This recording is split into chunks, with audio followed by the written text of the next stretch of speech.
यदि वर्ग समीकरण 2x² plus px plus 4 equal to 0 का एक मूल 1 है तो इसका दूसरा मूल ज्ञात करो और p का मान भी ज्ञात करो। If 1 is a root of quadratic equation 2x² plus px plus 4 equal to 0 then find the other root and also find the value of p। हाँ, प्रश्न को समझते हैं। वर्ग समीकरण हमारे पास में क्या दिया हुआ 2x² plus px plus 4 equal to 0। ठीक है, ये एक वर्ग समीकरण है। सबसे पहला काम तो हम इसमें यह करते हैं कि इसकी तुलना ax² plus bx plus c equal to 0 से करते हैं और a, b और c का चुनाव सही ढंग से कर लेते हैं। ठीक है, तो a इक्वल टू 2, a बराबर 2 और b का मान जो x का गुणांक है वो है p, तो b बराबर होगा p और c का मान होगा 4। ठीक है, a बराबर 2 है ना, a equal to 2, b equal to p and c equal to 4। इस प्रकार हमने a, b और c के मान निकाल लिए। अच्छा, एक चीज हम जो एक फार्मूला है वो हम हमेशा जानते हैं कि मूलों का योगफल और मूलों का गुणनफल। तो मूलों का योगफल होता है ऋण b बटा a, मूलों का गुणनफल जो होता है वो होता है c बटा a। इस सवाल में हमको एक मूल दिया हुआ है, वो एक मूल दिया हुआ है, एक मूल बराबर इस सवाल में लिखा हुआ है 1 है, एक मूल 1 है। तो माना कि हम ऐसा मानते हैं कि कोई वर्ग समीकरण है उसमें माना 2 मूल होते हैं अल्फा और बीटा, तो माना कि अल्फा और बीटा वर्ग समीकरण के 2 मूल हैं।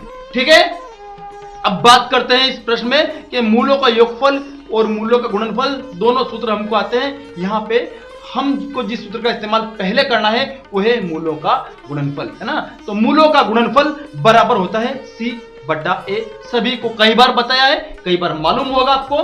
ठीक है, तो मूलों का गुणनफल बराबर c बटा a। और गुणनफल मतलब मूल कौन कौन से हमारे पास में, एक तो अल्फा और एक बीटा। हमने 2 मूल मान लिए, एक मूल अल्फा दूसरा मूल बीटा। तो माना पहला मूल अल्फा है दूसरा मूल बीटा है ना, तो अल्फा गुणित बीटा क्योंकि मूलों का गुणनफल है बराबर c बटा a। तो c कितना है सवाल में, c सवाल में लिखा हुआ है 4 और अपॉन a कितना दिया हुआ है 2। तो पहला मूल गुणित दूसरा मूल यह कहा जाए कि अल्फा गुणित बीटा बराबर 4 बटा 2। 4 कहां से आया, 4 है c का मान और 2 कहां से आया बटे में, वो है a का मान। 2 से 4 काटा तो 2 दूनी 4। ठीक है, तो पहला मूल गुणित दूसरा मूल यही कहा जाए अल्फा गुणित बीटा बराबर 2। और इस सवाल में तो हमको अल्फा का मतलब भी तो मालूम है।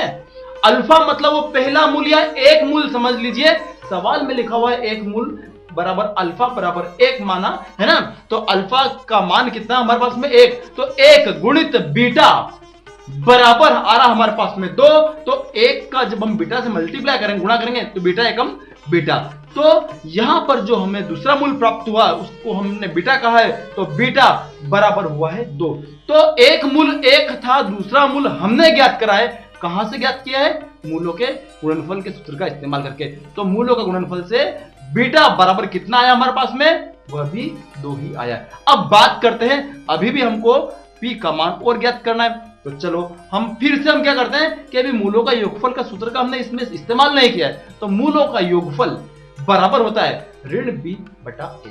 और मूलों का योगफल मतलब पहला मूल हमने क्या माना है, एक मूल हमने माना है अल्फा और दूसरा मूल हमने माना है बीटा। तो अल्फा धन बीटा बराबर ऋण b बटा a है ना।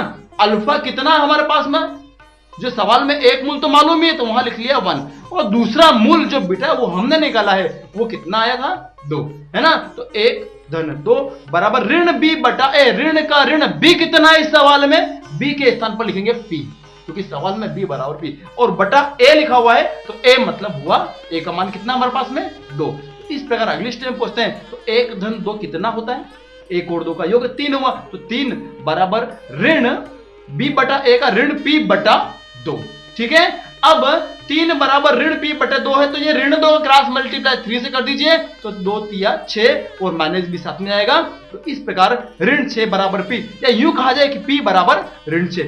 इस प्रकार इस सवाल में हमको 2 बातें मालूम करनी थी, एक तो दूसरा मूल ज्ञात करना था, तो दूसरा मूल बीटा बराबर हमारे पास कितना आया 2 और p का मान आता है ऋण 6।